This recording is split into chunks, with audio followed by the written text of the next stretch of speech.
There has to be more to discipleship. In essence, that's what James K. Smith is arguing in his book, You Are What You Love. He's saying that we have taken discipleship and made it just this thinking thing, this thing that we think about, meditate, reflect on, but we haven't put the practices into the life, the habits that would truly reform not only our thinking, but our desires and our heart's longings. We can know a truth, but can we act on a truth? You see, what he's driving at is that there are these systems in our life, these liturgies, as he puts it, that form who we are and what we think and what we believe and what we do. It's as though he's trying to return us to a more holistic approach to discipleship. He wants us to understand that we are not just thinking beings, but we are more than that. We have been created with a heart's longing that isn't at rest, as Augustine would put it, until we find the one that has called us to it. We have an end in mind that Christ is God has put into us a supernatural drive to long for something greater than ourselves. You can see this in the way that we approach Amway, right? When they sell products, they want you to get thinking, what would you do with this extra money? What would you do with this extra time that you would have if you were your own boss? But the reality is, what you love, you serve. What you love, you serve. What you love, you long after. What you love, you seek. And so we begin to nurture these loves. And if we can step back and realize that what we love is actually being shaped by our actions just as much as it is our actions are shaping what we love, we learn that we can step back and really assess where we're headed. He gives this quote by Craig Dexter. He says, "The life of the Christian faith is the practice of many practices, not because of something we accomplish, but because these practices are the habitations of the Spirit." And so when we practice the disciplines, when we're truly returning to the spirit of the disciplines, as Dallas Willard would put it, and it's not just so much about these religious activities as it becomes in something that really shapes who we are. And when they shape who we are, we can reformat our life in a way. We Dallas Willard also poses this question, one of my favorite quotes by him. It's, how can we do as Jesus did on the spot if we act like everyone else in the rest of the time?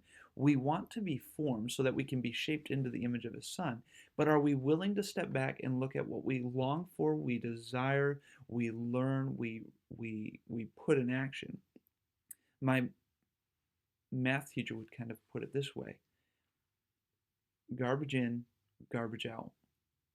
So when we look at the liturgies that form our life, if we are constantly forming a, practicing a routine or ritual that instills something other than what God has called us to, then we're worshiping that other thing. We've created another God.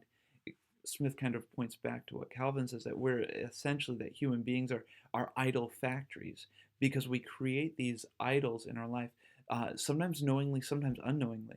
And what James is asking us to do, Dr. Smith is asking us to look back and see what things are forming us so that we can reinvest and realize those things are transforming our lives into who we are becoming.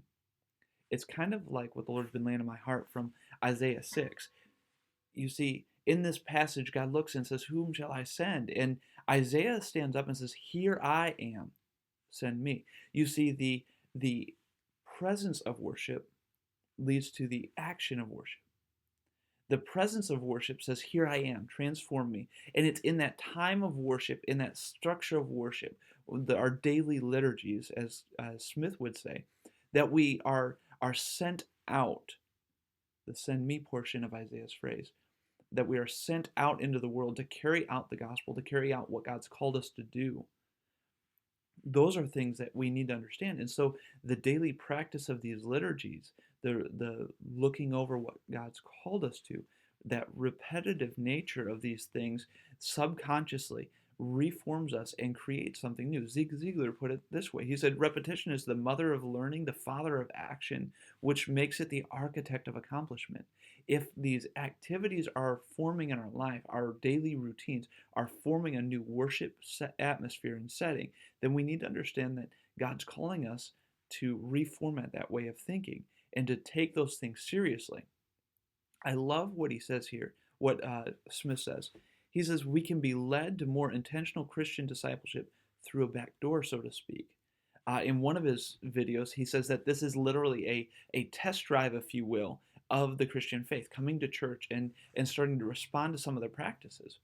And these can be carried out in our daily interactions, right? So when we go to the store, we're not just going through a use scan just so that we can get out quicker and say that people don't matter. We are going through a checkout aisle because we know that that interaction can be transformative for that person because it's putting them into the path of a Christian who can speak life and truth in them. In essence, we're practicing what others would call the ministry of presence. We are there and we are in their presence, and while we are there, we are speaking life into them. We are exemplifying life into them because he says, as Smith points out, that these ideas are more caught than taught. So if we're going to teach these thoughts, we're going to have to do them with our example, the old concept of monkey see, monkey do. And so what we do is we present Christianity not just as something that is inside of a building, but it's something that impacts our everyday life. It's like when kids see their teacher in the store, right? Whoa, you exist outside of the classroom? And then we realize that they do. They're beings just like we are. And what they're trying to teach us in the classroom is what they're trying to teach us in the world. So when we take our Christian faith and we realize that it's not a matter of a secular and sacred format, but it's something that is deeper, we realize that God is transforming us through our daily practices, even much more so than on, let's say, a Sunday morning, to be able to impact our world for the greater good.